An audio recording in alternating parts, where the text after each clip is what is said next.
तो दोस्तों, क्या आपको पता है कि स्वान ड्रोन टेक्नोलॉजी क्या है? और अगर नहीं तो इस शॉर्ट को लास्ट तक देखिएगा।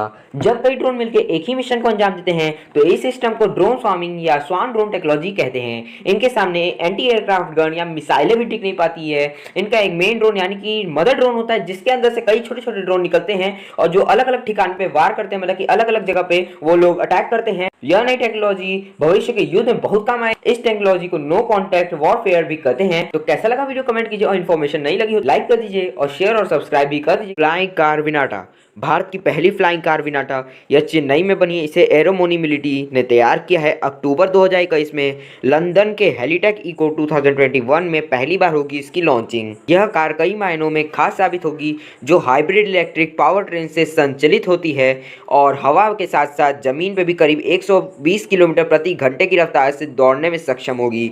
तो कैसा लगा वीडियो कमेंट करें। इन्फॉर्मेशन नहीं लगी हो तो लाइक कीजिए और शेयर और सब्सक्राइब भी कर दीजिए, क्योंकि आपको इस चैनल से बहुत कुछ नया जानने और सीखने को मिलेगा। तो मिलेंगे आपसे अगले वीडियो में, तब तक के लिए बाय। तो क्या आपको पता है कि 25 पाउंडर तोपें क्या हैं? और अगर नहीं तो इस शॉर्ट को लास्ट तक देखना। भारत में गणतंत्र दिवस की परेड में 21 तोपों की सलामी होती है, जिनको 2.25 सेकंड्स के अंतराल पर फायर किया जाता है, ताकि राष्ट्रगान के पूरे 52 सेकंड में प्रत्येक 3 राउंड में 7 तोपों को फायर किया जा सके। वहाँ पे कुल 8 तोपें होती हैं, जिनमें से 7 तोपों की सलामी होती है तथा 1 तोप रिजर्व रखी जाती है। ये थी भारत के गणतंत्र की शान 25 पाउंडर्स की रोचक जानकारी। तो वीडियो कैसी लगी कमेंट करें, और इन्फॉर्मेशन नई और अच्छी लगी हो तो लाइक कीजिए, शेयर और सब्सक्राइब भी कर दीजिए, क्योंकि आपको इस चैनल से बहुत कुछ नया जानने और सीखने को मिलने वाला है। तो चलिए मिलेंगे आपसे अगले वीडियो में, तब तक के लिए बाय।